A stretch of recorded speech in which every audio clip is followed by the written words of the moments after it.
วัสดีครับอาจารย์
Good evening, everybody.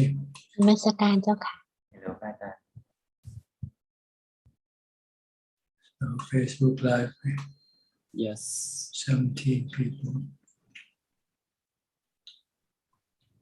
Okay.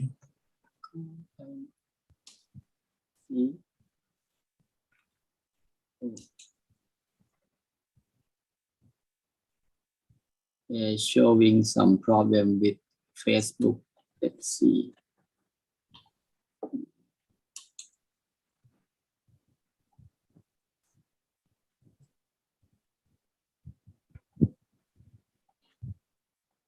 Well, greetings, everybody who has joined the room. We try to get Facebook Live on right now. We have no problem there.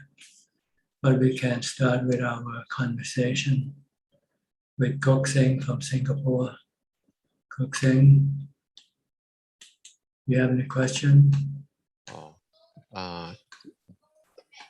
Good evening, Ajahn. I was just thinking what question to ask, and then I was thinking perhaps I may want to ask this question, and that is my usual meditation practice. I will count from 1 to 10, and then after that repeat 1 to 10 again.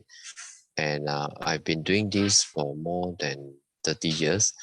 And I recall that Ajahn, you have mentioned about trying not to count in one of the Q&A. So I'm just thinking, but I was trying to just note the breath, but I find it's very difficult because after that I find my mind get distracted easily.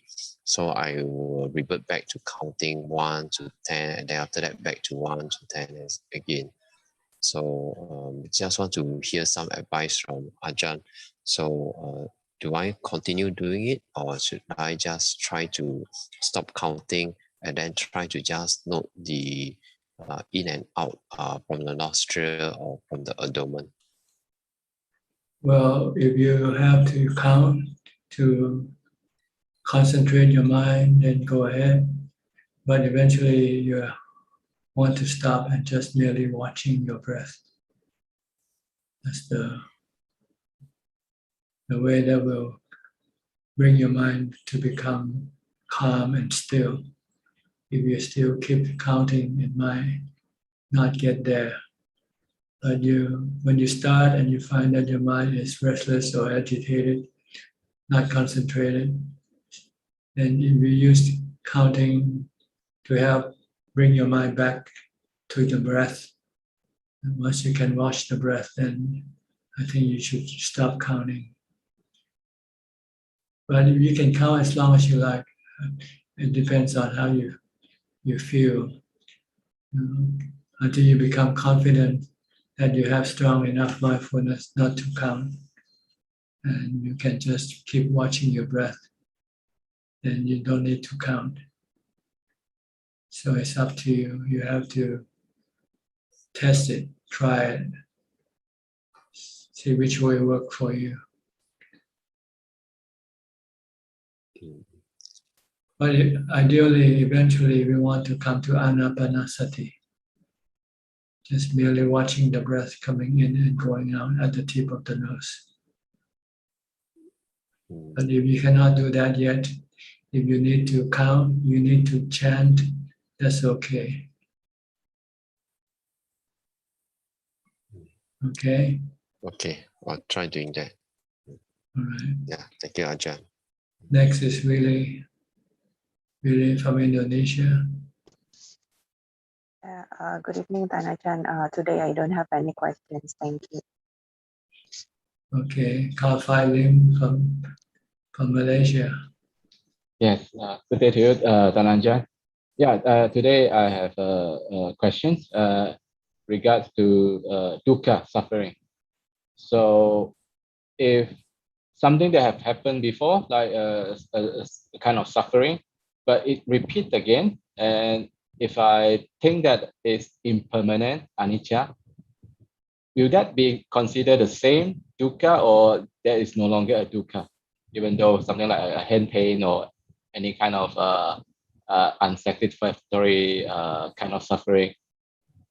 Previously, yes, it was suffering, but I treat it like it's impermanent, like anicca.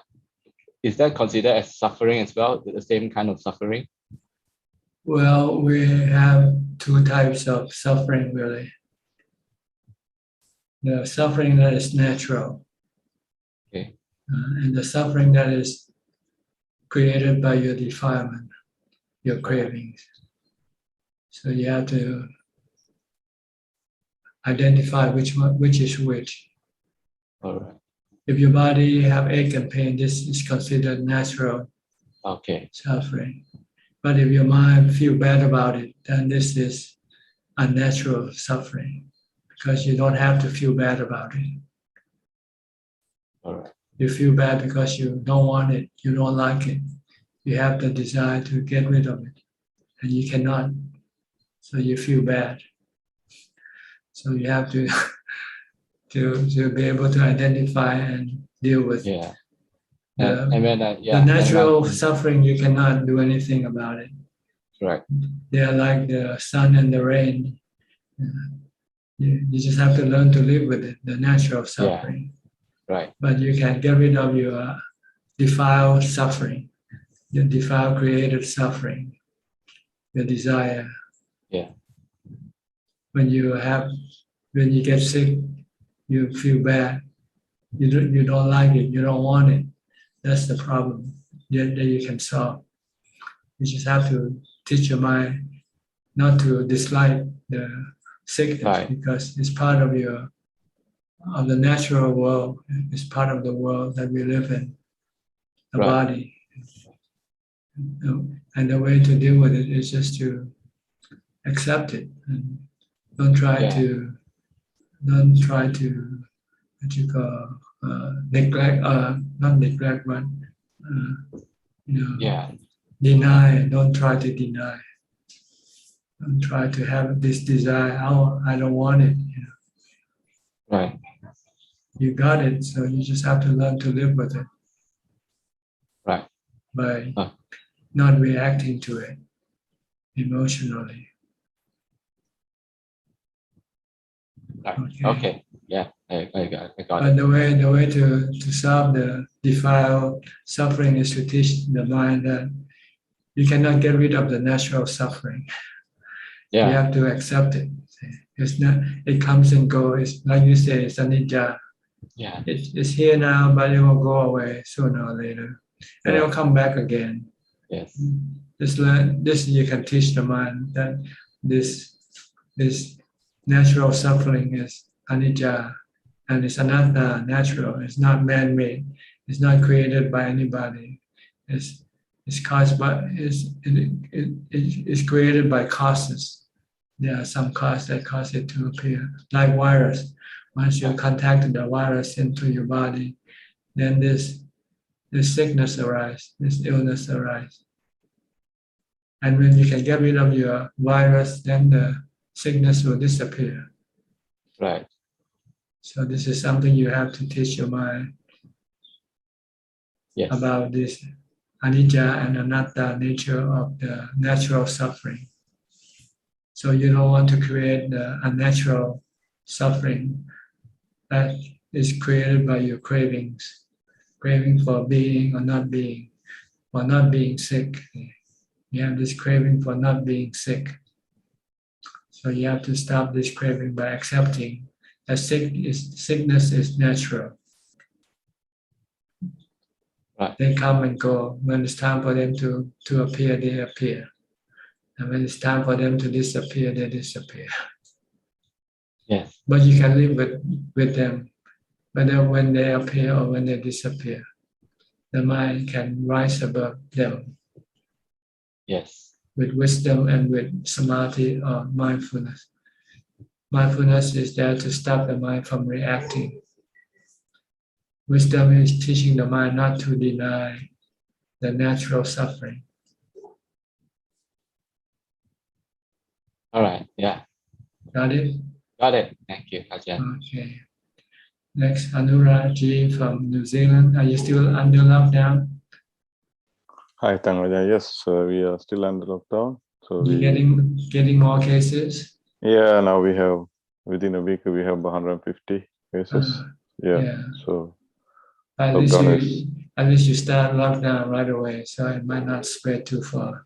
yeah, we don't have here in South Thailand. So Mhm. so let's see. Yeah. Yeah. So I don't have any questions, Tangaja. I'm happy to listen in. Yeah. Okay. Yeah, In thank you. Thailand, we have a good sign. The infection is now coming down. Right. Used to be over 20,000 a day. Yeah. Today it's about 17,000. Okay, that's So good. Yeah. I hope the trend keeps continuing. Yeah. I've been following bank Yeah. post news. Yeah. Mhm. Thank you, Okay. Tangaja. Thank you. Next, Claudia. Why do you put your name as Klaus? Is this your nickname? Good afternoon from Germany, Tanachan. I have no idea how this name made it to the system, so we have to change it. It was made by Zoom, not by me, because Oh, I see. I'm not happy about that name. Go to the profile. Go to the profile and change your name there. Yeah, I will try. Okay. I will try. Yeah, so I don't have any questions today except how can I change my name to my regular name again? Yes, I think you have to go to the right-hand corner, top right-hand corner with your profile there and click, and then you can change your name there, I think. Okay, thank you so much for the answer. I will try it. Okay. Thank you. Next, Gek Nyen So from Penang. Good evening, Ajahn. Yeah, no question today. Okay. Then let me go to Rusli from Medan or from Indonesia, not Medan, but somewhere near Jakarta, I think. Correct, Ajahn. No question for now, Ajahn. Thank you, Ajahn. Okay. Adeline and Philip from KL, Malaysia. Good evening, Tanajan. Good evening, Tanajan. No question at the moment. Maybe later. Okay. Forrest Tom from Massachusetts. How's the weather there? Did you have the storm also? Yeah, we did. There was a hurricane, but it went more towards western Massachusetts, so we just got some downpour for a couple days. No flooding. No flooding. Little bit of flooding, but not in the streets or anything. Good. Yeah. Any question today? Well, not really a question, but I'm still trying to stop my mind from thinking about other people all the time. During sitting meditation, if I kind of make a promise to focus on the breath, then by the end I can stop the thinking, but during the day it's pretty hard. But well, during the day you should focus on something else, something easier, like your action. You should focus on what you do. Okay. Because the breath is very hard to watch when you're moving around, when you do things. Okay. Yeah, during the day I was trying to use Bhutto, but I might also try looking at what I do because I haven't done that very much. Also in 2 weeks, I'm going to stay at a monastery for a month. So hopefully secluding myself a little bit will help stop thinking about other people all the time. The monastery is now open for visitor. Yeah, for vaccinated visitors. Vaccinated. Okay. Where in Massachusetts? Well, I'm going to stay for a month at one in California and then for a month in one in New Hampshire. So the one in California is in what? Apayakiri? No, it's Boulder Creek, California in South Boulder Bay. Creek. There's 2 nuns there. But related to Abhayagiri, they part of the same lineage. Okay, good. Yeah. Hope you find something you look for. Peace. Okay. Yeah. Control of your mind. So you can control. One thing you can control is your mind. Other things you cannot control. Control with mindfulness and with vipassana or insight or wisdom. Anicca, dukkha, anatta. And your mind can become calm and peaceful.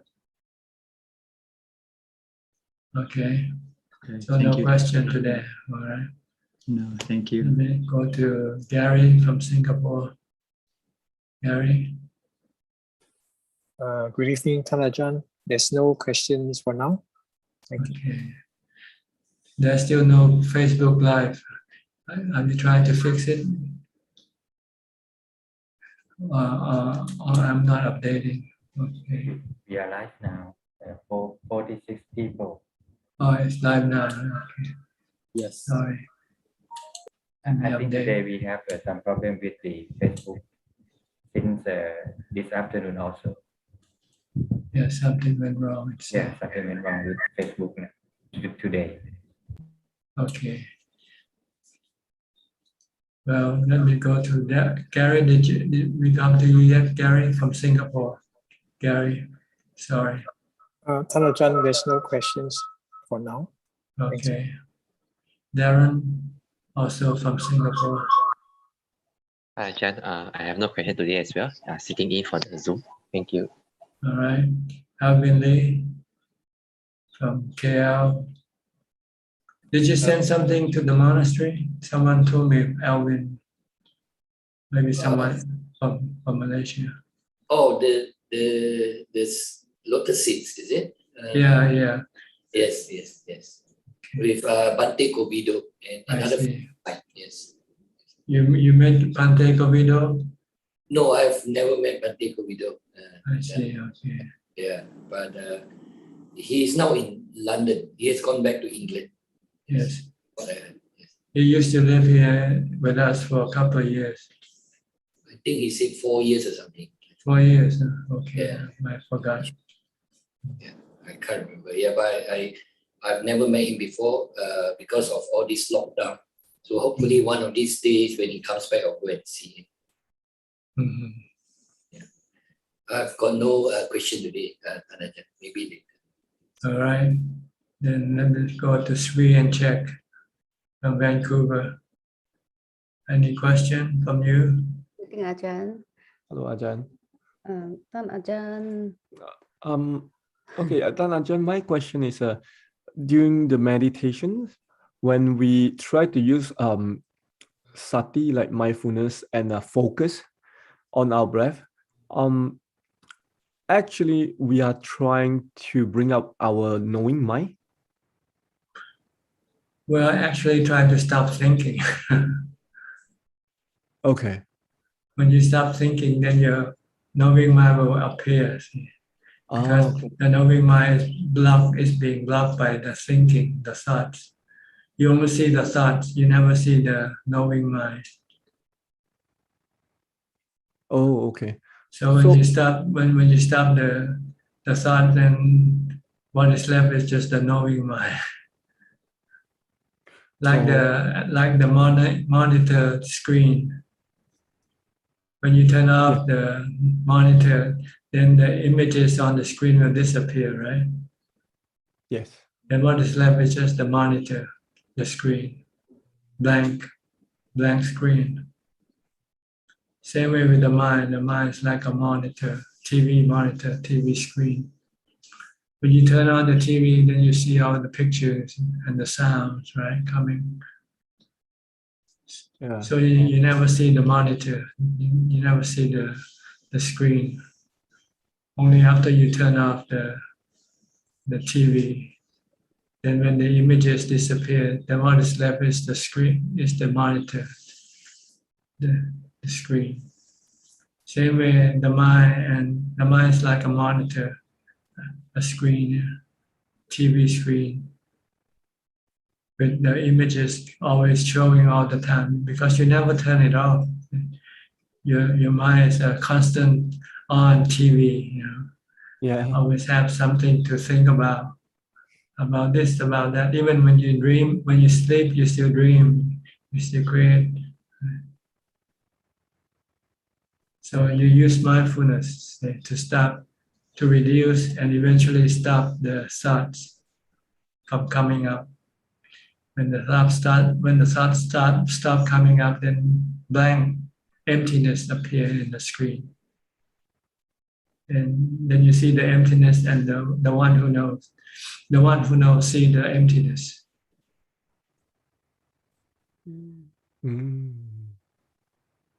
So sometimes during the meditation, like it's just a brief moment. Like, you know, if we stop, then sometimes you see the breath differently. You kind of like know the breath differently.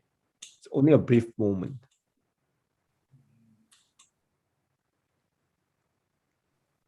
Okay, so you have to use mindfulness and to meditate until the mind becomes calm, becomes still without thoughts, and you experience a different thing. It's hard to describe, really. You have to do it and see it for yourself. Because there are many things that you can all experience. So contentment, happiness, bliss, sometimes called equanimity. That's what happens when the mind becomes still, when it stops thinking. So try to develop mindfulness as much as possible.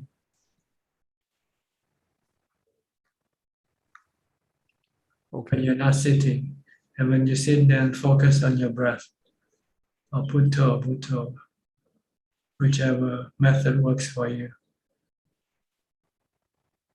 Okay. Okay. Thank you, Tanaja. Is that all? Yes. Check. That's Do you all. have any question? Check. Can I clarify something that I heard from your talk? Somebody asked you that if they don't kill the animal, but his job is to take out the organs. I don't know why that you I think you still feel that it's not the right livelihood, but I'm kind of confused because I think if the person didn't kill the animal, but I think you say some. You're supporting other people to kill this animal for you. Oh. Like you raise chicken, you have a chicken farm, but you don't kill them. But then you sell to the vendor who comes and buy the chicken from you to kill so that they can sell in the marketplace. So you contribute to the killing of the chicken or the animals. But it's not considered to be bad karma. It's just bad livelihood. Oh. It's not the same, Ajahn. Like not bad karma, but not a good livelihood. Like it's not a good livelihood for Buddhists. Oh. For people who doesn't like to kill. Yeah. To support killing.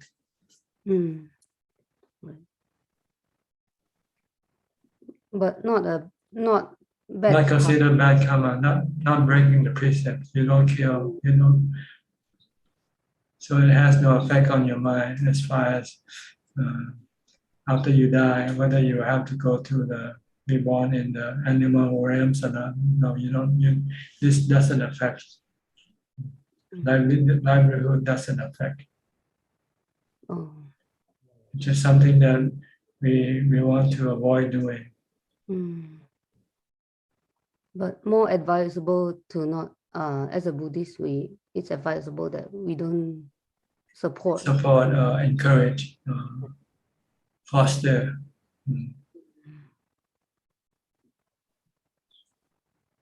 The kind of action that will kill. See, then both the kill and the person and the things being killed will suffer. Both the killer suffer because his mind will have to pay his bad karma, and the ones that are being killed also suffer. So it's not good to support this type of activity.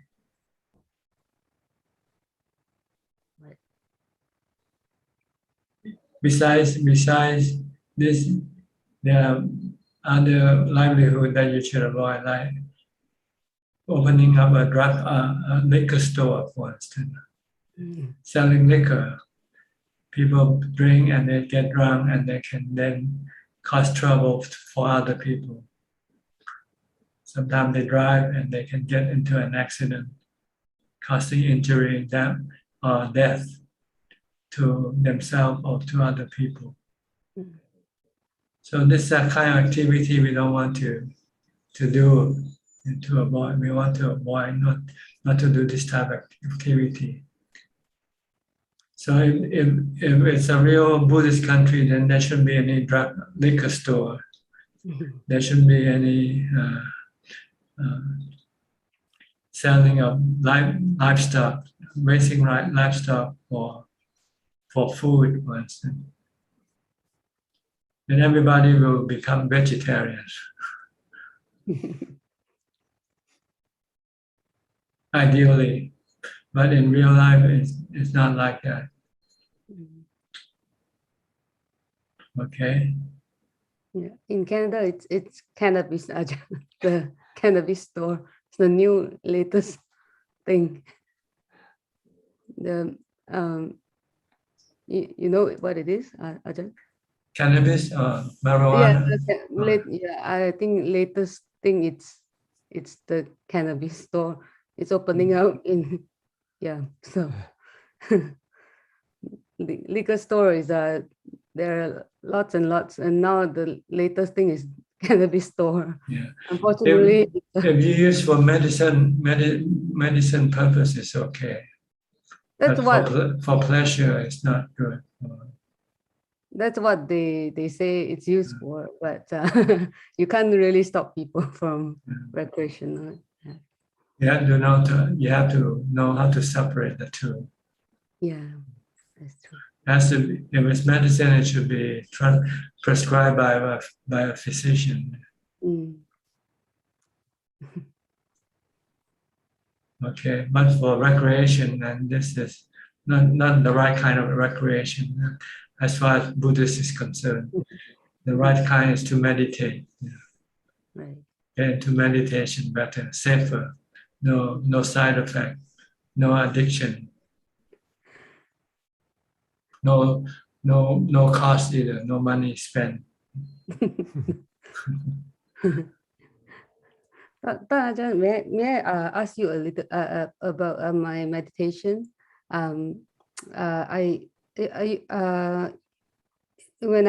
Yesterday when I meditate, I suddenly have arm pain, hand pain on the right side, and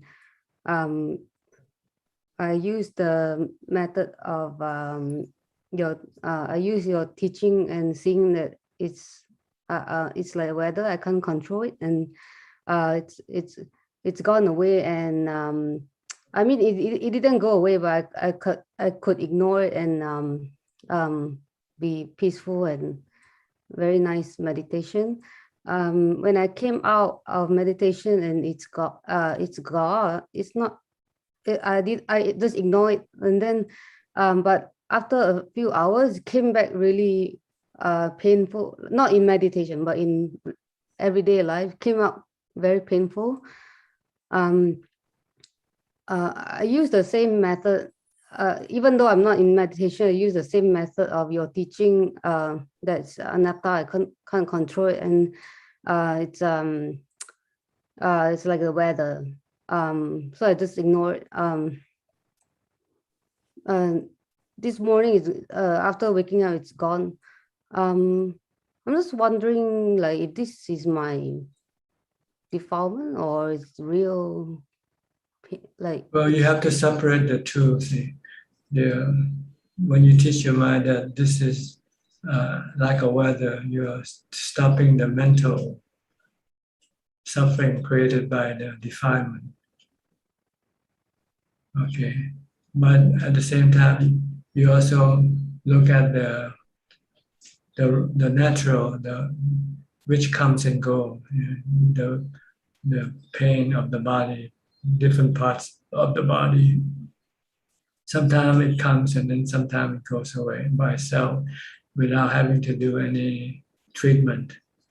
But sometimes if it persists, then you have to go ask advice from the physician how to deal with it, how to treat it. But your mind will always remain not disturbed by whatever happened to your body. By telling your mind that it's like the weather, it comes and goes. So these are two things. One is the suffering created by your defilement, by wanting to control the body pain. And once you tell the mind that the body pain is like a weather you cannot control, and your mind then let go of the desire to control the pain, then the mind becomes calm and not disturbed by the pain. But then you also observe that this pain of the body, sometimes it persists, sometimes it doesn't. So if it continues to persist, then you can try to treat it if it's possible. But if it's not possible, then you just have to accept it. This is going to be the way it is with this body. That's all. Well, I remember you saying that sometimes pain is a defilement. So like it comes, but like after the teaching, after I teach my mind, it's gone. So I'm thinking maybe it's defilement, but it might not. It doesn't matter. Defilement is your desire. Your desire to want the pain to be gone once. When you have this desire and the pain still persists, then you have dukkha, you have bad feeling arising from, because you don't want the pain to continue. This is the dukkha created by your defilement, your craving, your desire to get rid of the pain. But once you tell the mind that this pain you cannot get rid of, it's like the weather, then you stop your desire to want to get rid of this pain. Then your mind becomes calm, and you might feel that there is a difference in the level of pain. Actually, it's from the mental part, not from the physical part. Maybe the physical part is always the same, but when you have this desire to get rid of the physical pain, you are actually magnifying it in your mind. So when you stop this desire to get rid of the physical pain, then the magnifying glass stops doing the work. So you feel the pain has subsided. Maybe because it was not that great in the first place, but you magnify from your desire. I see. Yeah. So when you stop the defilement, then you stop using the magnifier to to magnify the pain. Or the majority of the pain created by the defilement will disappear. And all that is left with just the natural pain of the body. Yeah, that helps. That clears my doubt. Thank you, Ajahn. Yeah. Okay. Yeah. Thank you, Ajahn. Next, Belinda from Singapore. Hello, Ajahn. Any question? No questions for now. No question. Okay. Claudia, you're back here again. You want to ask any question? Or not yet? Or you change your name? That's why you're in a new queue. Yeah, my husband changed it for me because I'm not enlightened in technical things. So far, I don't have any questions. Thank you for asking. Okay. Then it's Lillian from Bangkok. Lillian, Malaysian living in Bangkok. Good evening, Ajahn. I don't have any questions, but I just have a comment about pain. I think a year ago when I first joined this talk, I remember I was telling you that I got really, really bad headaches, and I was counting on really, really heavy painkillers, and I even took antidepressants, but somehow recently I don't need it anymore, and I just take paracetamol, which is the lightest one. It never used to work for me, and I think meditation really helps, at least for me. And so I guess a lot of that headache is probably caused by the kilesas as well. And I do still get it now and then, but I don't get it as often as before, definitely. And life has been a lot better, at least for me, because I used to have headaches a lot. So very happy with the meditation progress in that sense. Yes, because the majority of your pain arises from your defilement, your desire to get rid of the physical pain. Yes. Once you stop that, then the majority of the pain disappears. And if your mind is strong enough and calm enough, you can withstand the physical pain without having to take any painkiller. Yep. And I actually found that just by not focusing on the pain when you meditate, it actually helps a lot, like just putto or just focusing on the breath and just ignore the headache. I think that helps a lot as well. That's right, because then you don't have when you don't give it the attention, then you don't have this desire to get rid of it in the first place. Yep. When you have no desire, then there's no dukkha in the mind. Yep. Good. You have advanced, you have learned how to deal with dukkha. Yep. Thank you, Ajahn, for your teachings. Treat your mental dukkha, but you cannot treat your physical dukkha. You can, but it's better to leave it alone if possible, because if you use painkiller, then you can become addicted to it again. Yep. Try not to use it. Just try to learn to live with the pain. Okay. Thank Okay. you. All right. Next, Sammy Riachi. You want to talk, Sammy? Turn up your video. Looks like he's not here. Hello, Bante, can you hear me? Yes. Hello. Go ahead. Got any questions? Yes, I wanted to ask about the 32 body parts. Mm-hmm. Are we supposed to start with the 32 body parts on someone else's body, or does it help also to do for our own body also?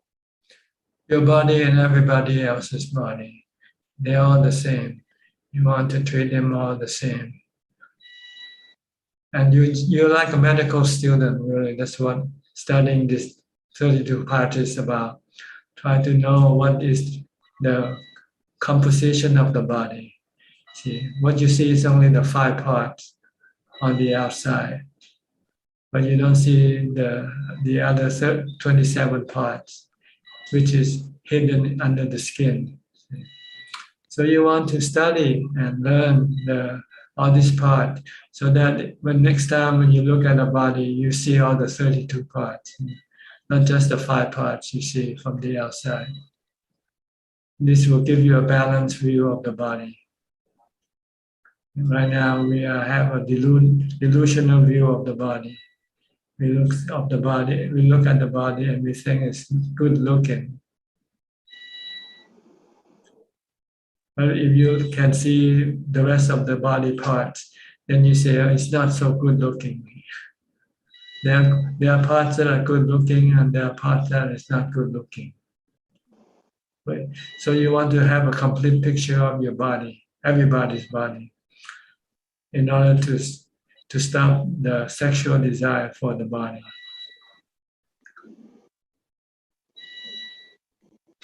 It's interesting that when I do also for my body, it feels like I can't wait to get out of it.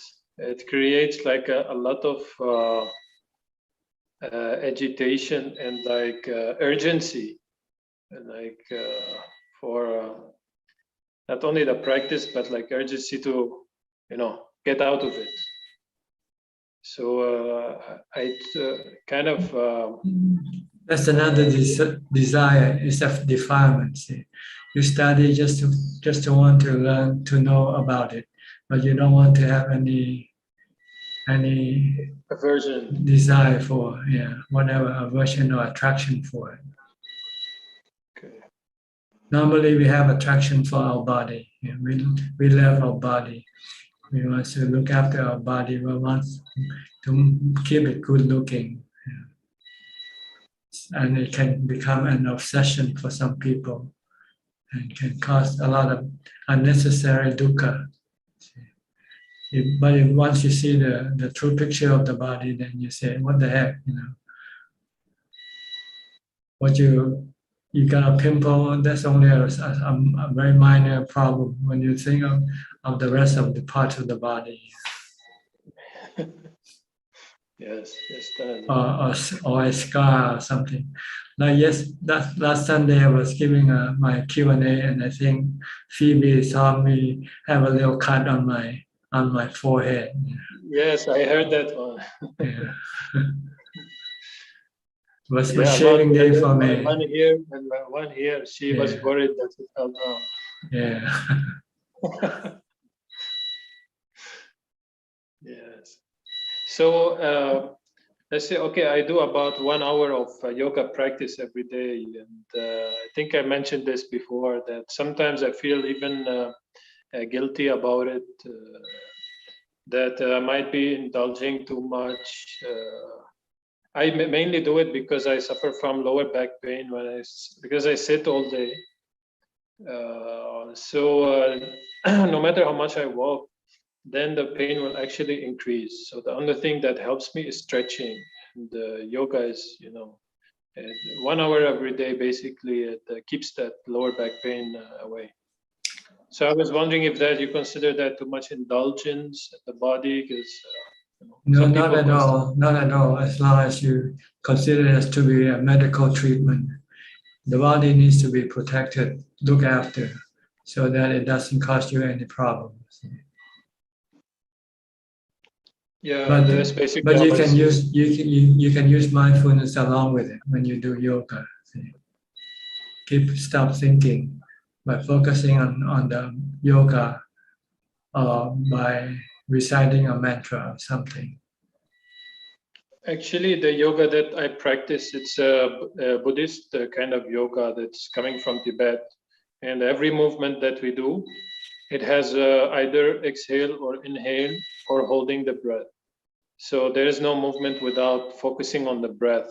So It does feel that when I finish that 1 hour of yoga, I usually continue another hour or so of meditation, because if you feel like so much you want to meditate. That's good. That's good. Okay, just to come back to the 32 parts, the goal is to memorize these parts until you can, every time you see a body, whether your body or other people's body, you see all these 32 parts. Does it have to be those specific 32, or because sometimes my mind just goes to like whatever I. You probably don't see the liquid part, but you can see the organs, the inner organs, the major organs like the heart, lungs, the intestines, the liver, kidneys, for instance. I think this is something, and the skeleton also. This is something that you should be able to see right away when you see a body, regardless of whose body you see, your body or anybody's body. Have it always in the back of your mind, like the multiplication table that you memorize. So it's better to memorize the Pali words. Doesn't matter. The point is to be able to see the actual parts. The name doesn't matter. But when you first start, you may have to memorize the name first. Then the next thing is you have to think of the actual part, what it looks like, how it looks like. This is the first meditation that is taught to the new bhikkhus, right?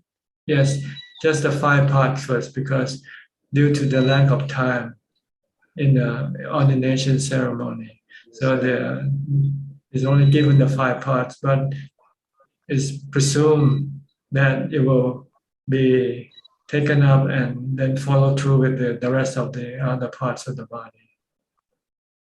But for most people who ordain, they don't understand why. They never use them. They are just part of the rituals. Yeah.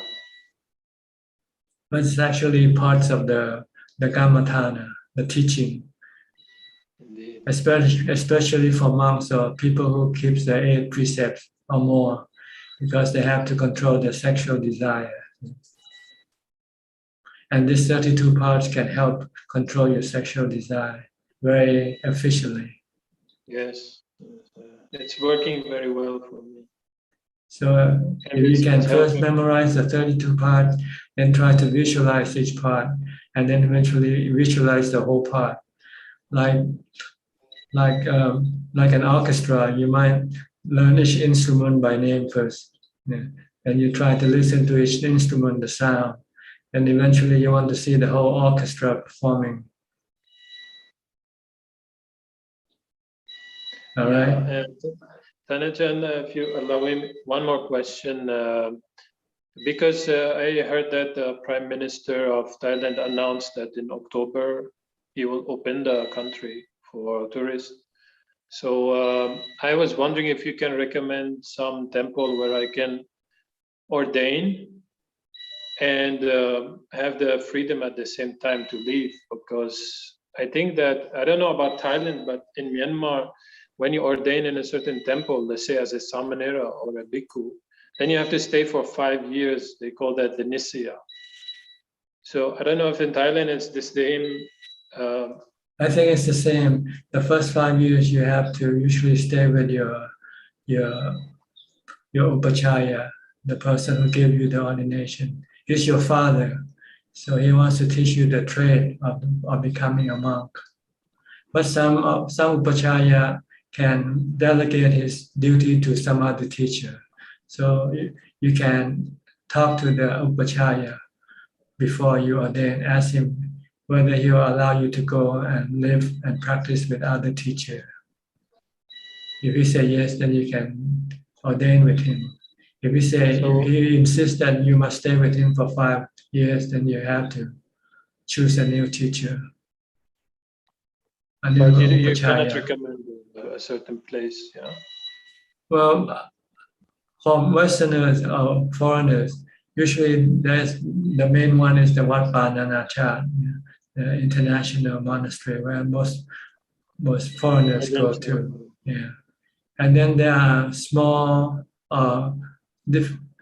monastery which might have some pockets of Westerner or foreigners living there. So it's something that you have to search for. I know one temple or one monastery that I used to have a German monk living with me. Then after 4 or 5 years, I think he wanted to go back and disrobe. But after he went back for about a year, he returned, and then he found this monastery and ordained there, and he might find it much more conducive for him. Yeah. So, what's it called? oh, I cannot think of the name, but you can ask my assistant. Okay, I will do that. Thank you. He can probably give you the name, and then you might be able to. I heard there are a few foreigners ordained there. Okay, I would check. Ask my about it. assistant, Tan Yi Wei. He's a Singaporean monk. He's a senior monk now. He's 18 Pansa, 18 years enrolled. When you write to assistant Ajahn Suchat, normally. Your assistant is a monk. Well, I have several assistants, depends on the question people ask. If they ask about donation, then something else, somebody else will give the reply. If you ask about ordination and things like this, then the monks will reply to you. Okay. Yeah. Okay, thank you, Tanajan. Okay. Next. All right. Paul Westbury, haven't seen you for a while, Paul. Are you still in California? Oh, no, you're in Virginia, right? Hello, Ajahn. Yes, I'm in Virginia. I've been quite busy with work lately. Mm-hmm. So, you have any questions? Yeah. I was wondering. I've been quite focused on my work and trying to be focused on the object at hand. Whatever I'm doing, try to give it my all. I was wondering. I had a question in regards to the relationship between the object and the observer. So not so much how I'm cooking or cleaning or doing duties, but my relationship to that. Am I having the samma sankappa? Am I letting go, being peaceful? Am I being kind and having some metta and non-ill will towards the object? I was wondering how much that is conducive to reflect on and how much that is more of an obstacle. If you're still developing mindfulness, it's better not to reflect on anything, just watching what you do to stop your mind from thinking first. Okay. Because when you start to think, then sometimes you can be stray. Your thought can stray to some other thing without knowing it. So you want to, at this stage, to stop thinking entirely and just merely watching, focusing on what you do. So that you will have strong mindfulness to use when you meditate, to get your mind to become calm. Okay. And once you have full control on your mind, you can calm at any time. Then you can start teaching the mind toward the objects by looking at them all as anicca, dukkha, anatta. Okay. Yeah. Everything that you do is anicca. They are all temporary. No matter how good you do, no matter how well you perform or create or build, one day it's gonna fall apart anyway. Think of it that way. And when you build a home, you fix your car or whatever, no matter how good you do it, it's gonna fall apart sooner or later. Yeah. And if you want it to be permanent, then you will have dukkha when it falls apart. Okay. But this is later. But first, try to just watch what you do and not let your mind think about anything. Okay. Yeah. I was wondering if so just the watching itself helps to develop the samma sankappa, the right intention. Is that right? Or is that something that we can do on the meditation cushion instead, a little bit easier when we're, just beginning? Maybe on the meditation cushion, we can watch, while we're watching the breath, for instance, we can say, okay, what is my relationship to this breath? Maybe I can dwell in the feeling between me and the breath itself. No, I would not recommend that. I don't want you to think at all. Not this point anyway. Until after you can get your mind to jhana, when it becomes completely still, and you can master this practice. Anytime you want, you can enter jhana anytime. Then after that, you can use contemplation. You can use reflection. But that, as I say, you should reflect only on the three characteristic nature of the things. Sorry, one more time about that. If you want to reflect on it, on the object, it's only reflect on the nature, the three characteristic nature of the thing, being impermanent, being anatta, not under anybody's control. And if you have desire for it to be under your control, you can get dukkha, suffering. Okay. Yeah. So it's not so important to intentionally or put forth effort towards like a Vyapada and ahimsaka nekama. Is that something that kind of just comes as does it come as a byproduct from watching the object? I'm not sure what you mean by nekama. You mean being free from sensual desire? I mean, just so for instance, Ajahn Brahm, he will say to make peace, be kind, be gentle. So that seems almost as if there's something to do when observing the object, to maybe add a little bit of peace, add a little bit of gentleness, add a little bit of kindness to the situation. But it seems as if it's better to maybe just focus on the object and not worry so much about the intention. If you want the ability to stop your mind from thinking, then you should not do any reflection at that point. Because when you meditate, you want to make the mind become completely still, not thinking at all. So, at this point, I wouldn't recommend any reflection. And besides, once you can calm the mind until it gets into jhana, it will have the loving kindness automatically within the mind. You don't have to force it. You don't have to force it. I'll tell it to be loving, be caring or anything. It will be like that automatically once the mind has reached equanimity. Okay. Yeah. And one other question was, when I am at work, I have to work around different groups of people sometimes and things of that sort. And I feel it's not necessarily a natural personality characteristic of mine to be very, very quiet all the time. But when I get into a mindfulness mode, I feel that quietude. But I don't want to have an uncomfortable situation with the people around me. Is this something I should just ignore and don't worry how peaceful I'm being in front of a group of people?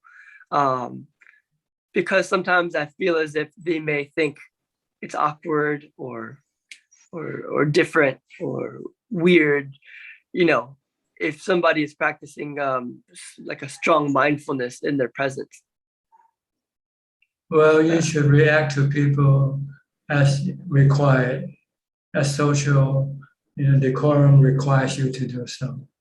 But if there's no any requirement, then just keep quiet, just keep still. But if you have to interact with people, then you should interact. It's hard to find that balance. Yeah. Well, you just let them start the interaction first, and then you reply, then you respond to the interaction. Okay. If they don't, then you just keep quiet, stay calm, and just focus on what you do. Yeah. No need to reach out to them. No need to reach out. Okay. But as soon as they reach out, then you should respond accordingly. All right. Yeah. Thank you, Ajahn. So the best way to develop mindfulness is to be alone. Then you won't have these issues to worry about. Yeah. So you should take some retreats. Go to the retreat sometime. Then you can concentrate on full practice of mindfulness without having to worry about people around you. Because everybody in the retreat doesn't want to interact with anybody anyway. Yeah, that's right. Like there was a story. There was a story about this monastery. Lay people see monks coming to sweep the grounds, and every monk just keep concentrating on sweeping the grounds without talking to each other. So they wonder, are these monks mad at each other or something?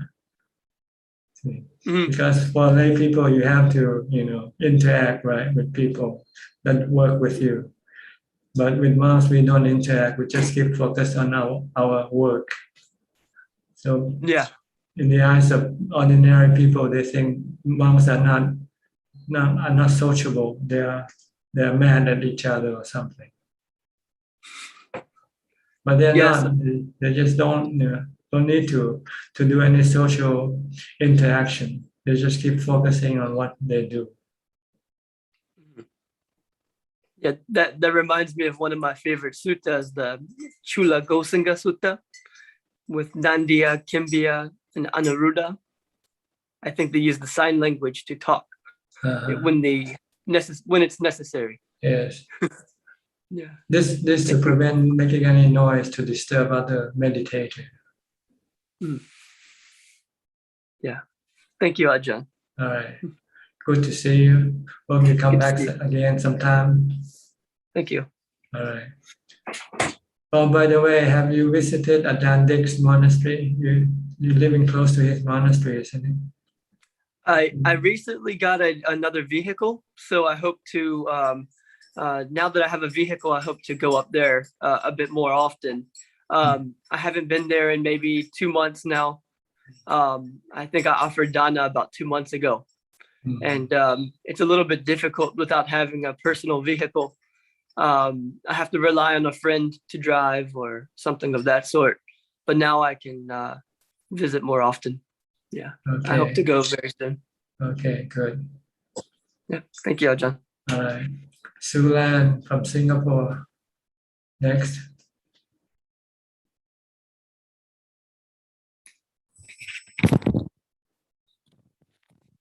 Any question? Yeah, thank you, Ajahn. I'm just joining to listen to your Q&A. Yeah, so that I feel better. Yeah, been feeling quite tired recently. Okay. Listen to Dhamma can inspire and energize you. Yeah, yeah. All right, no question today. Maybe if I think of question, I can ask you. Okay. Then let me go to Evie. Thank Hi, you, Ajahn. Evie from Indonesia. Namo Buddhaya, Ajahn. Ajahn hear me now? Yes, very good today. No background noise. Because I use phone. Ajahn, yesterday I participated the event from Ajahn King. Just like a Ghost-month event, I say. When they after meditation and chanting, I see they pouring a water or sharing merit. Can I do that every day? Because is it useful? If it is useful, I will do pouring water every day, because every day I chanting and meditation. But how to do that? It is a belief that you can share the merits from your chanting and meditation to the spirit, the people who departed. But according to the Buddha, he only recommended to share the merit from charity, from dana. So that's it. No, from chanting or meditation. Because chanting and meditation is more personal, I think. It's something for you alone, for the person who does it. If I can share the merits of meditation, then you don't need to meditate, right? You just wait for by sharing the merit to you. Because a few weeks ago, actually, I have a dream, yeah, a strange dream. There is a woman. She comes and she stay. She standing in front of me, but always give me back to me. So she cries, and I asked, "Hey, why you cry?" She said that she is alone and she likes to follow me lah. Why you give me your back? You turn right lah, turn facing me. She don't want, and she said, my face is so terrible. It's okay lah, you turn lah. And when she turned, I see her face is covered by black cloth lah. And she said that she is passed away 2 weeks ago by COVID, and now she is sad. So I asking, and how are you? And how are you now with your new RAM? Whose RAM lah? She said that she is sad. She miss when she was a human, but it is impossible now. So you are a ghost. I say you are a ghost, and you must have a much of friend ghost ma. Okay, I think it's enough story for this. You have any other question? So if this is a really dream now, what can I do for her? I don't know. You have to ask her when you see her. What do you want from you? What she wants from you? Actually, when I was a child, I have a dream like this, Ajahn. Okay, just dream. Don't treat it more like anicca dukkha anatta better. Then that solves the problem. Just say it rises and come and go.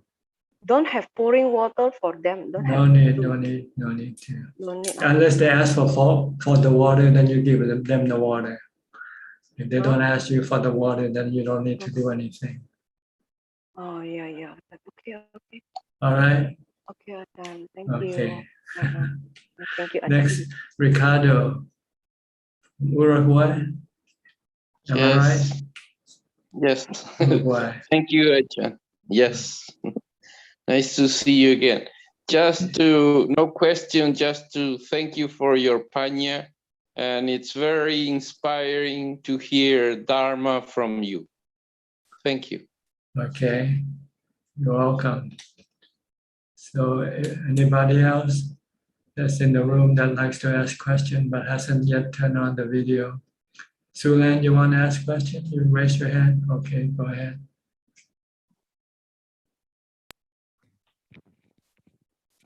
Thank you, Ajahn. I suddenly remember one question. Because from last Wednesday Zoom, I recall that Michael was sharing that there is this sutta called the arrow or the dart. And after that, I went to research. Then I found it. And after that, I saw in the sutta that there's one that it says the noble disciple, they do not sorrow, grieve, or lament, and doesn't have aversion to painful feelings, etc., and does not seek delight in sensual pleasure, because the instructed noble disciple knows of an escape from painful feelings other than sensual pleasure. So I cannot really understand what it means by escape. By what? Yeah, because the sutta says the instructed noble disciple does not seek delight in sensual pleasure when they are being contacted by painful feelings. Then for what reason? Is because the instructed noble disciple knows of an escape from painful feelings other than sensual pleasure. And he understands the origin and the passing away and so on and so forth. But what is the escape that is being referred to here? What is the asking? What, Escape.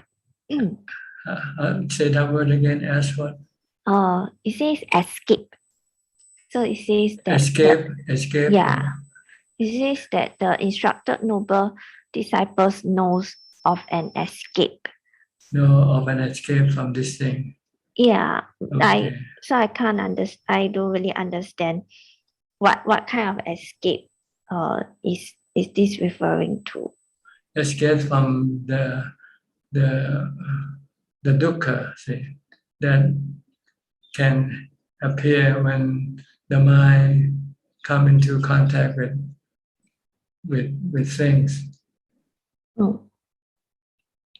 By knowing how to deal with them, by doing meditation, calming the mind and not reacting to whatever the mind comes into contact with. Oh, okay. I see. So when you feel, when your body gets sick, the mind doesn't react to the sickness of the body.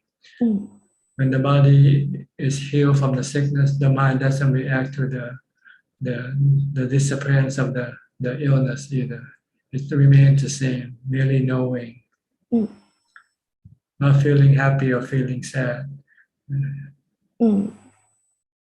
So this is how an enlightened person trains the mind, just to remain not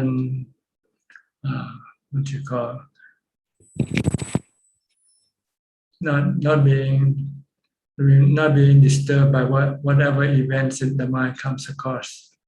Okay. Doesn't react. It just remain merely knowing.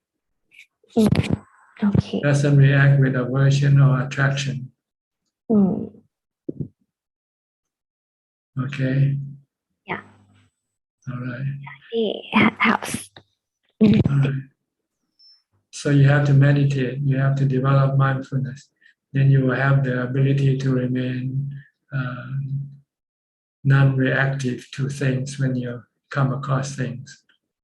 You just merely acknowledge, merely know, but you don't have any attraction or aversion for what you come across. Okay. Okay, back to Paul again. Paul, you raise your hand. Yes, Ajahn. I just had one more question about developing skills in life. And it seems that they are not very compatible with developing skills of the Dhamma.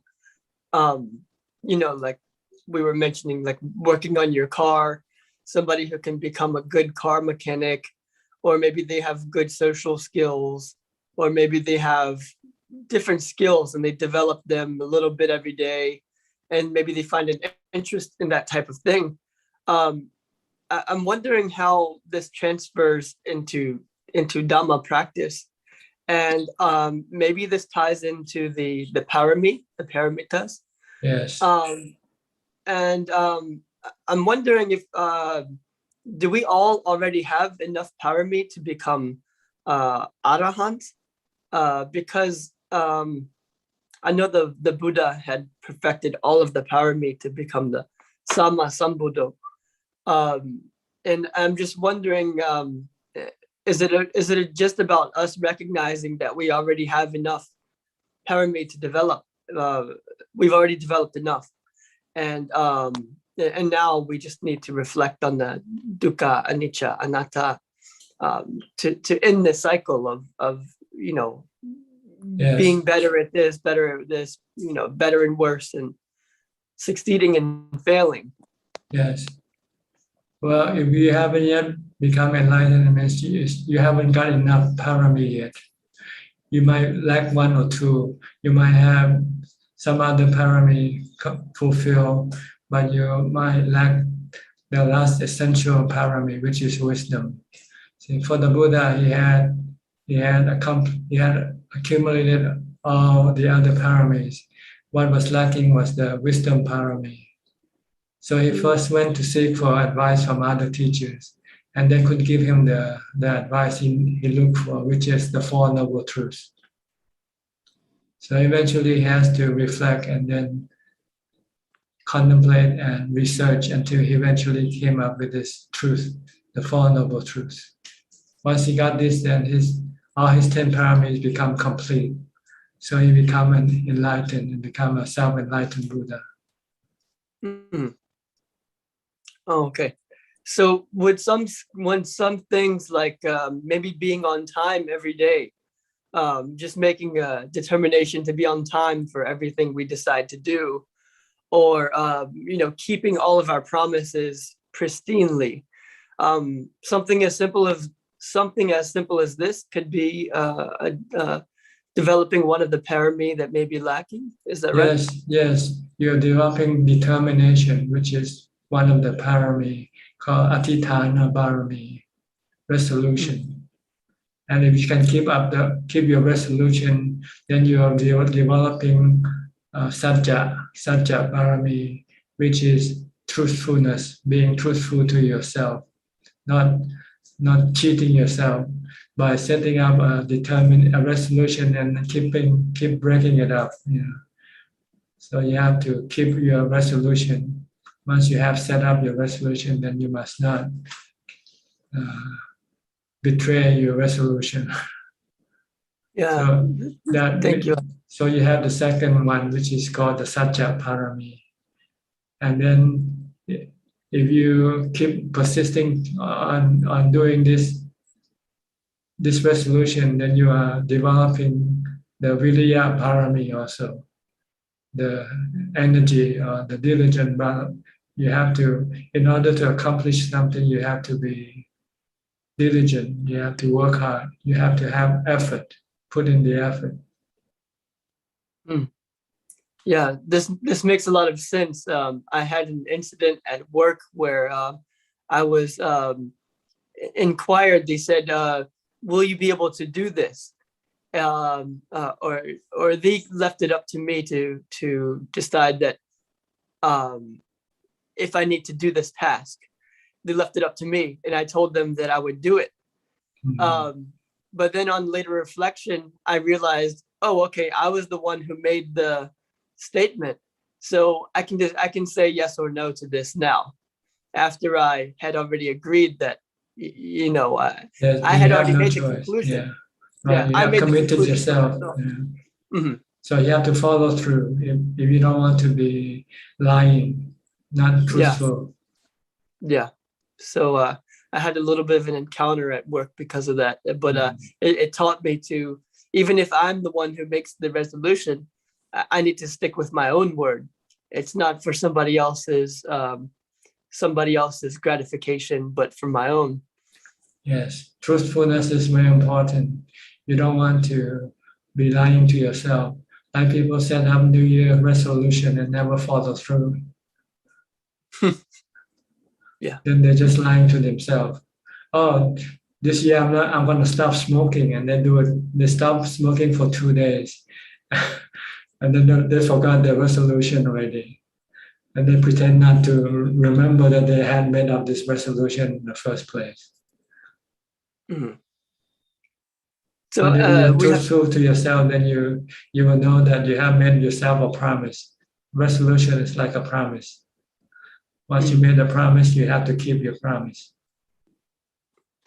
Okay. So at first we can only do small tasks. Set up, promise what you can do. Don't promise more than what you can do, because then you won't be able to do it. Okay. Yeah. And for somebody who's in a very low state of energy, what are some simple tasks that they could do to go through with, to develop their own confidence and self-esteem as well? Like maybe cooking a meal or something like that. Is that good enough sometime? Jogging, 1 hour jogging a day, for instance, set up the regimen. Every day you're going to run for 1 hour, something like that. Yes. Any activities or meditation. Sit and meditate for 1 hour. Okay. Yeah. it's even But better. it depends on whether you can do it or not. If it's too hard for you, then you have to find something easier. Like you say, cooking. If you like cooking, then you say, okay, I'm going to cook every day for my family. Yeah. For me, it's more of sticking strictly to the precept. So I'll start there. Okay. Thank you, Ajahn. All right. You're welcome. Anybody else in the room who would like to ask a question? Belinda, Belinda first, then we'll go to Willie next. That is about the 32 parts meditation. I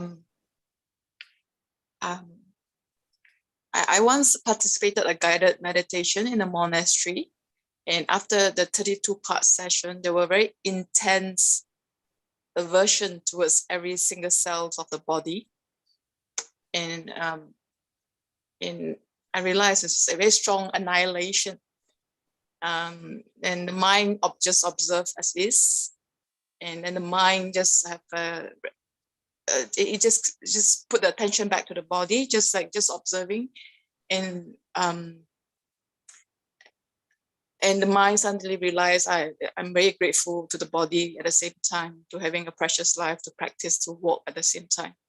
But after that one session, there was a fear developed, where I was afraid that if I continued looking at the 32 parts, the annihilation part may be amplified. And so then I don't really do that 32 parts because there's underlying fear of annihilation. It means your mind is not ready for this type of contemplation yet. You need more equanimity. You need more calm before you can do this type of contemplation. So when you know that you cannot do it, don't insist. Wait until your mind becomes stronger.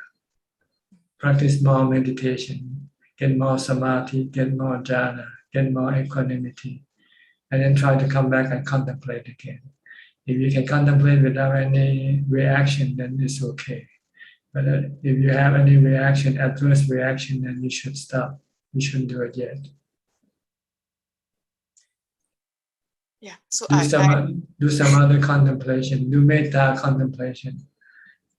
When you see people contemplate on metta instead of the 32 parts. So after that episode, I didn't realize metta was helpful at that point, and it helps to soothe the intense aversion towards the body. But I do realize, like, at some point for metta, the pitfall can be affection. The pitfall of keeping in metta, that is like some form of, like, if it's not careful, it falls to affection. Then you have to stop. See? So everything has a limit. Like medicine, you have to know the right amount of medicine to take, not to overdose.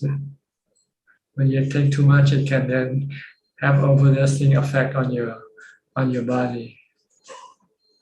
So you have to watch your mind reaction when you use different types of meditation object to make sure that it doesn't cause you any adverse reaction. All right. So the key is to have discernment on our changing our method. Yes, from time to time. So sometimes better just to use something neutral like the breath, or a mantra like Buddha, for instance. This won't have any bad effect adverse effect on the mind. That is why this type of contemplation or meditation object is considered more popular than the other objects. Buddha is very popular among the Thai Buddhists. Okay. Okay, thank you, Tanajan. All right. Willie, you raise your hand. Yes, Tanajan. I have a question. how to deal with agitation when feeling hungry. I mean, although I understand that the hunger is in the body, not in the mind, and it is anicca, it is anatta, but sometimes I still feel agitated when I feel hungry. Usually when you're agitated, it's because you keep thinking about the food you want to eat, right? Thinking of pizza, thinking of hamburgers. So instead of thinking of food in the plate, you should think of the food in the stomach, or food in your mouth. Okay? Every time you're hungry and you think of pizza, don't think of the pizza on the plate. Think of the pizza when it goes into your mouth and being chewed up and mixed with your saliva. And then spit it out to look at it and see whether it's good to eat or not. If you can see the picture, then your hunger will disappear. Your mental hunger will disappear. Your agitation will disappear. And the physical hunger isn't that strong, that overwhelming. So you can live with that physical hunger if you can get rid of your mental hunger by doing loathsomeness contemplation, food loathsomeness. Okay? Okay. If you cannot do that, then just recite the mantra Bhutto Bhutto to stop your mind from imagining about food. Okay. Okay? Okay. Thank you, Panajan. Okay. Maybe I should go to Facebook now. Do you have any question for Facebook? I don't think so because it's not live. Facebook is not working, right? Or do you have any question for that? Yes, we have 7 questions from Facebook,ท่านอาจารย์. Okay, go ahead. The first question from Cheleko. Dear Ajahn, is it unwholesome to think too much? Also, if we encounter an issue, we tend to analyze and think of why issue arise and think of solution. So is it not good for our practice? Thank you. In practicing meditation, you don't want to think. The first step of practice, you want to stop thinking. You want to be able to control your thought. You want to rest your mind in peace and calm and happiness. So at that point, you need to stop thinking. But once you know how to control your thoughts and be able to rest your mind anytime you like, when your mind is not resting, you can think, but you want to direct the mind to think about the true nature of things, which is anicca, dukkha, anatta. So thinking is allowed once you have learned how to calm your mind. But you want to think only about the 3 characteristics of existence. You don't want to think about any other thing, any other way. Every time you look at money, you say it's impermanent. Every time you look at a person, you say it's impermanent. When you see impermanence in things, then you don't want to have any desire for them. Then you can get rid of your cravings or your desire for things, like sensual pleasures. So sensual pleasure desire depend on money, right? When you think of when you want to have sensual pleasure, you need to have money. Once I have money, then I can go on a holiday.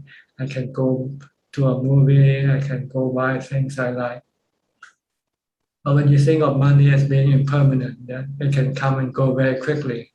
Once you run out of money, then it can become dukkha for you when you have no money to spend. So you want to think everything being impermanent, every object of your desire to be impermanent.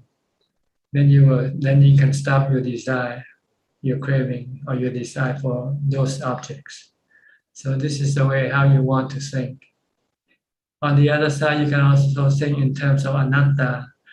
Things, they are not under your control. Sometimes you want to control your body, but you know you cannot truly control it. Right? The body will keep aging, getting sick, and die. But you still want to control. You want to make the body not old, or you want to keep it young. Then when you cannot do it, then you will have dukkha. So you also have to contemplate on anicca and also on anatta in order to stop your mind from creating desire for those objects. Once you have no desire, then there will be no dukkha, no stress in your mind.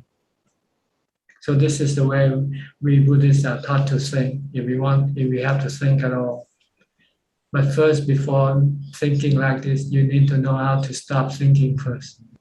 Because if you don't know how to stop thinking, you will not be able to direct your mind to think about anicca, dukkha, anatta. Because your mind will always want to think about how good money is, how good that person is, how good that house is, how good that object is. All right. Okay, next. Next question from Karuna. Good evening, Ajahn. Greeting from Indonesia. Wish you good, Ajahn. I want to ask about how to let go of a toxic relationship with family members. I thought met them is because of karma relation. I think of them as other living beings who are neutral. Is it right to think like this in order to let go of the dukkha? Peace and ubekha with my mind is more important. Thank you. Well, just look at them like the weather. You cannot control them. You cannot change them. So look at them like the weather. Then you can leave them alone and accept them for what they are and not trying to change them. Next question from Poleng Soon. My result of meditation is my food is very still, very conscious and knowing. When I get out from my meditation, my food is still strong. Then I watch the body. Is it right? You can watch anything, as long as you can calm your mind, not agitated your mind. If you want to watch your body, it means you are continue on with your mindfulness. Keep watching what your body is doing. Next question from Josh Lim. Dear Ajahn, is Satipatthana and Vipassana the same thing? Well, Satipatthana is a teaching that teach how to develop Vipassana also. Not just Vipassana, how to develop mindfulness, sati, how to develop samadhi, and also how to develop Vipassana. Next question from Tony. Ajahn, good evening. Buddha teach everything is impermanent, but why citta is permanent? Thank you. The citta, he said that everything except the six elements, they are not included in what he said. The 6 elements are the earth element, the fire element, the wind element, the water element, the space element, and the knowing element, which is the citta. These things, they are unchanging. They always remain the same and not disappearing. Other things are made from the combination of the 6 elements, so they are impermanent. Because once they are formed, then eventually they will disappear. They will dissolve and return back to the original element. Like our body, we use the water, the air, the heat, and what else to form the body.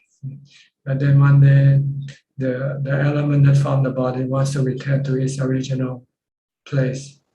So the water, the air leaves the body, the fire leaves the body, the water leaves the body, and all that is left is just the earth element. So everything that is formed will have to be dissolved sooner or later. But those things that is not formed, they are permanent. And they are just the 6 elements that are not formed. They always are. They are. Water is always water. Air is always air, or wind is always air or wind. Earth is always earth. Space, always space. Mind or knowing element is always knowing element. So this sixth element is not included in the anicca, dukkha, anatta. Next question from Po Leong Soon. Somebody gets sick seriously. Is it a result of karma? If yes, how to correct and improve the karma? Thank you. The karma that causes is birth. So stop birth and there would not be any sickness. Stop rebirth or stop birth. Don't take birth. When you take birth, then you will get sickness, aging, sickness, and death. Next question from Eli Hassan. Ajahn, is any meaning of Sakhawa Gitta? I heard once, but I'm not so sure how to write this word. I'm trying to Googling, but cannot find this word. Thank you. Well, I cannot help you because I don't know much about Pali words anyway. So I have to skip this question. Is that all? 3 more questions, Ajahn. Next question from Seo Chang. Ajahn, afternoon, listen to Ajahn recording Dhammatalk on body movement. Just now, very mindful, sit for meditation. When we close eyes, even though mindful, the body will a bit sideways due to closing eyes. But I see when Ajahn meditation, body so straight. Am I doing it not correct? Thank you. You just lose mindfulness. As soon as your mindfulness weakens, then your body can be moving. So you have to bring back your mindfulness. Don't sit without any mindfulness. The last question from Batan. Pante, is this correct way when other thoughts coming when meditation? And I try to see the thought arise and disappear naturally. But sometimes the thoughts has more powerful until I didn't realize I was follow the thoughts without mindfulness. Please Pante give any advice how to make my mind mindful without follow the thoughts. Satu Pante. Just stick to your meditation object. If you're watching the breath, just stay watching the breath. If you cannot watch your breath, then you can use the mantra. Keep reciting Bhutto, Bhutto, Bhutto. Then you can bring your mind back from the thoughts. Okay? That's all the question from Facebook. What about in this room? We have a newcomer here. Joko Kumila, you have any question? Oh, Namaskar Ajahn. I have a question, Ajahn.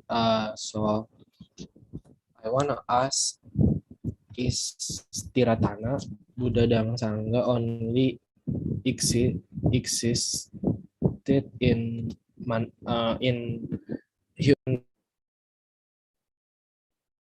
Your sound keep coming on and off. I cannot understand what you're talking about. You have to unmute your microphone. I repeat again, Ajahn. Okay. Is Tiratana only exists in the Manusa alam Manusa? Please don't use Pali because I don't understand. I don't understand Pali words, so you have to use English words. How do you say like in our human being? So it is so Tiratana is not exist in heaven or other realms. Only exists in Manusa realms. What is what you're talking about? Is Tiratana only exists in? What is Tiratana? Buddha, Dhamma, Sangha. The triple gem. Buddha, Dhamma, Sangha. What happened? Is it only exists in Manusa realm, not exist in heaven or other realm? Well, Buddha is human being, and the Sangha are all human being. So normally they appear in the human world, more than in the other world. I see, Ajahn. So the But most it's possible that there will be some devas who can become enlightened, like the mother of the Buddha became a Sotapanna. So there can be some triple gem in the deva world, but very little as compared to the human world. I see, Ajahn. So the other what still can learn Dhamma and get enlightened? Yes, they can, if they have the right teaching. Okay, Ajahn. That's my question. If they have the Buddha or an Arahant to teach them. Yes. Okay. Okay, Sajal Ka, you just came in. Do you have any question? No, Tanajan, I don't have any questions. Sorry, I'm late because I have some family responsibilities to attend to. Okay, no problem. So, anybody? Oh, Evie, raise your hand. Evie, you have question? Yeah, Ajahn. Ajahn, I want to ask, that the samadhi cannot be expected. If I hope want to samadhi, it cannot be appear. Is that true, Ajahn? Cannot be Everything expected. doesn't appear by hope. You have to create it. You have to build it. You have to make it. Money, you can hope for money, but money don't come by hope. You have to earn. You have to work. Same way with samadhi. You have to be mindful. You have to meditate. Yeah, when I want to meditate, I force my mind, I must samadhi. No, you There cannot is no force your samadhi. mind. You cannot There is force no, your mind. You have to know the method of making samadhi. that just attention, no samadhi, just attention only. Cannot be expected. Attention also needs to be created. You have to tell yourself they have to pay attention to what you do. Then you have attention. Yeah. Ajahn, a few days ago, when I go to market, there is an old man. He pushed his motorbike and hit me, but not strong. And he even scolded me that I am not paying attention to the road. Actually, is he didn't see me. I think he will stop, but he didn't stop. And he hit me and he just so scolded me. But I just quiet and no reaction for him. Is that upeka? Yeah, yes, that's right. That's ubeka. That is upeka. Because what makes me didn't scold him is because I think he has 32 part. I have 32 part too, and we are the part of this nature. And he will die one day. I will die one day. So why should I scold back? So I just let him go. Is this Good. upeka? Yeah, ubeka. Wisdom. Oh, yeah. No self, anatta, just 32 parts Yeah. colliding with another 32 parts, right? Yeah. And I want have question again.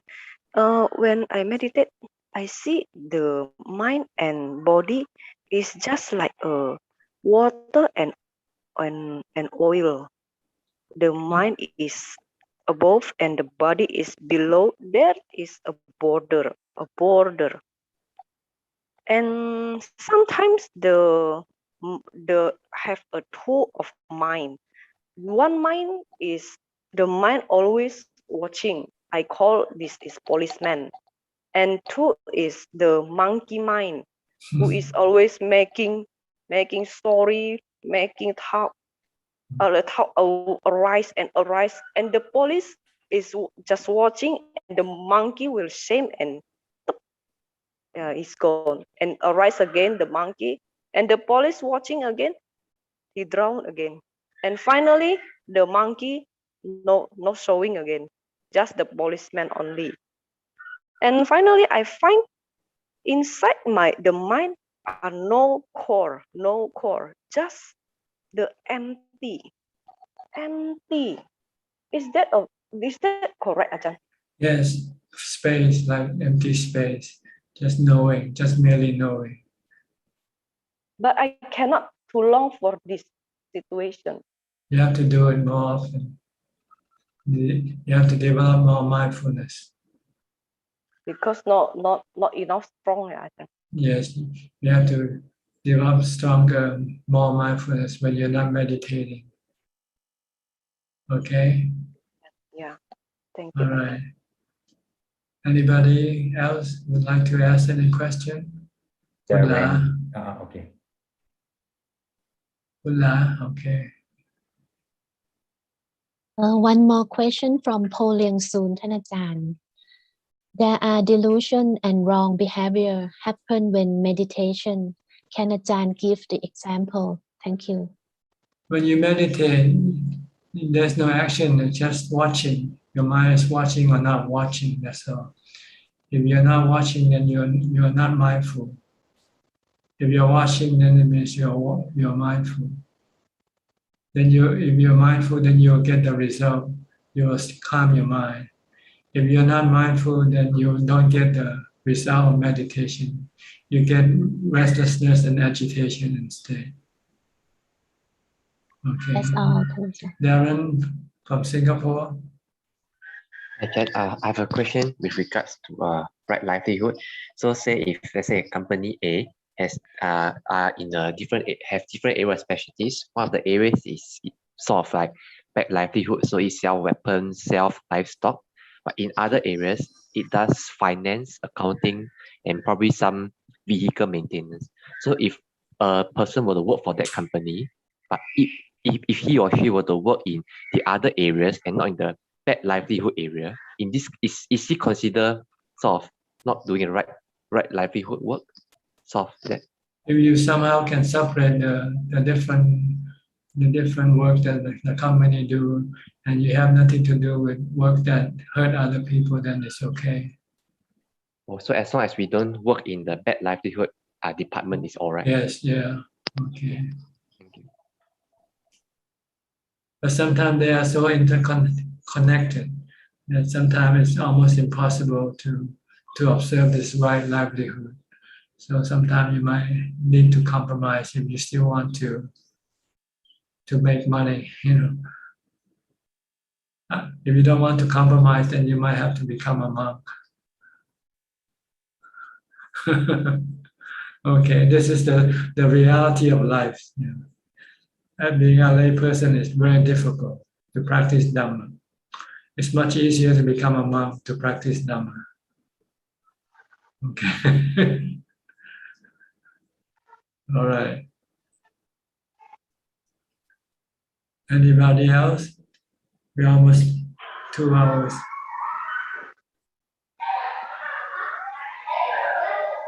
Okay, I think maybe it's about time for us to. Oh, we have somebody from Japan. When Ravi, do you want to speak or you don't? You haven't turned on. You have to turn on. You have to turn on your video. Can you turn on your video so we can see you?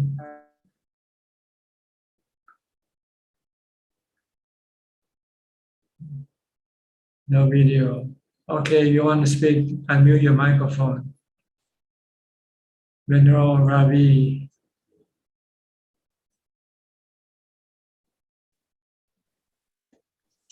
Bhante,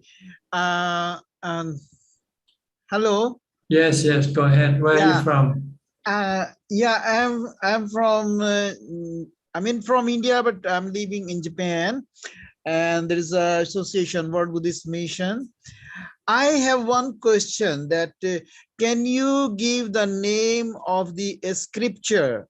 Which text is about the meditation that Buddha got the meditation under the Bodhi tree?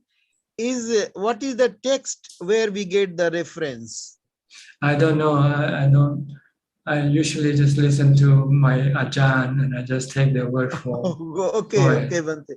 Because just I wanted to know in which scripture is the reference that Buddha said, the Gautam the Buddha sat under the Bodhi tree. So there is no scripture now. Okay. I don't know. Maybe there is somewhere in the Tripitaka, Okay. but you have to search for it. Okay, no problem, Bante. Just I wanted to know. Okay, I'm sorry. I'm not a Okay. I'm not a Tripitaka scholar, so I cannot. No, sorry. Thank you. Okay, you're welcome. Very good session, and we will love to join sometime from time to time. It's very good. Okay, every Tuesday night, once a week, from 8 Yes. p.m. Okay, So Achan. it's almost midnight for you now in Japan. So it's almost midnight for you. Welcome. I can invite you. So sometimes. Okay. Many monks coming. These are all the monks from Thailand with me in the group. You can I see in the see. picture. Good. Yeah. Okay. Thank you for coming in. Goodbye. Okay. Thank you, Bante Achan. All right. We have any more questions? Yes. Thank you, Bante. Okay. Thank you. Two more questions from Facebook, Thanachan. First question from Christine. Knowing I'm in anger, burning in the heart, then not follow the anger. Is it mindfulness? Knowing is the wisdom. Thank you. Well, you can say that, but in practice, you don't want to do it like this. When there is anger, you want to stop it. You don't want to keep your anger continuing by telling yourself that I know anger. This is wisdom. Real wisdom will not allow anger to arise. So if there's anger and knowing anger doesn't mean that you have wisdom. Okay. If you have real wisdom, then you know the cause of anger. So you stop the cause of anger, then there will be no anger arising in your mind. That's real wisdom. Next question from Hua Chong. If we work in finance department in a company, sell weapons, guns, and bombs, it is still bad livelihood compared to working in a finance department of company selling fruits and vegetables. Yes. What can you do? If you have to make a living, then if you want to have a real good livelihood, you might have to become a merchant, selling something yourself, selling medicine, selling insurance policy or something like that. But if you work for a big company, it's very difficult to separate all the connections the company has with all the businesses. Two more questions, Thanachan. First question from Eddie Gan. Thanachan, if we make false document and submit to the bank, although did not harm anyone, is it considered breaking the precept? Thank you. Yes, it's lying. It's not telling the truth. Last question from Tony. Good evening, Ajahn. Is a Sotapanna must have to practice 8 precepts? Thank you. No, Sotapanna can keep the 5 precepts, but he's still not. He hasn't yet tried to keep the 8 precepts because he still have this sexual desire. He can be a family person, so he only keeps the 5 precepts. If he wants to move up the higher level, then he has to start keeping the 8 precepts. If he wants to become a Sakidakami or an Anagami, then he will have to abstain from sexual activities. One more question, Thanachan. From Kristen. Once notice the anger, greed, then not to follow. It subsides and it is it correct? Yes, the goal is to stop following your greed, hatred, and delusion. The goal is not to have them at all in your mind, if it's possible. That's all, Thanachan. Okay. Well, somebody else. Okay, one more question from Evie.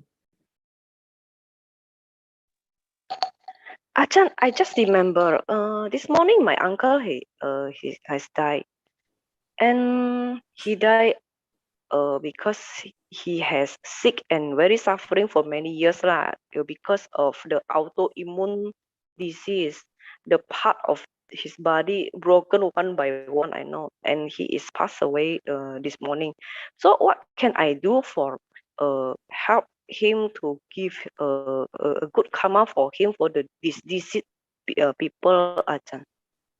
What can I do for him? Do dana, give to charity. Give to charity and write his name and give to What? bhikkhu. You can give to anybody you like. Give to the temple, give to the hospital, give to school. And then once you have given, you have good feeling of giving, then you can share this good feeling to the departed.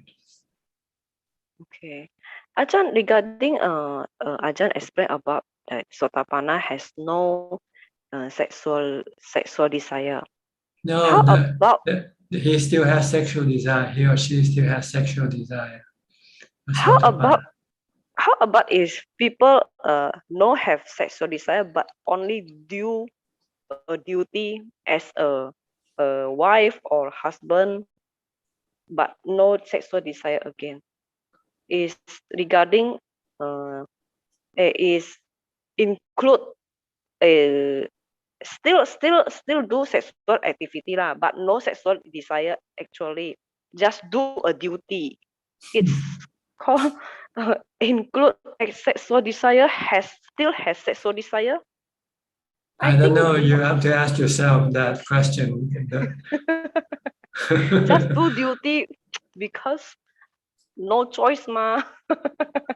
You have a choice. You can become a nun. You don't have to live with your husband. Yeah, that it's still hard to do lah, Ajahn, because have a kid, have a mother, father, and have a family, and Okay, so yeah. just do it, but don't try to think that you are so sakidakami or anagami yet. Yeah. So I must wait until my husband die or my father die. So maybe after he dies, you might look for a new husband. You can. Then you can say it's for help, so he can help you feed your children and look after your children again. See, your defilement can have many tricks to trick you. Okay, so I'm just doing it as a duty, But actually, deep down inside, it's probably you also like it, right? Or else you wouldn't do it, right? If you don't like it, if you don't enjoy it. Yeah. Okay. I think we have to end on that note for tonight. Anybody? Yeah. No more question, huh? Okay. Well, thank you very much for joining this meeting tonight, and I hope you benefit some from this meeting, and I hope you can use it to advance in your practice. So in the meantime, please stay safe, stay mindful, and keep on practicing. And I'll see you again next week. Goodbye for now. สาธุเจ้าค่ะ Thanks, Thank you, Thank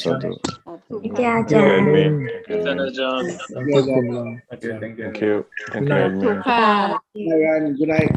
Good night, Admin. Bye bye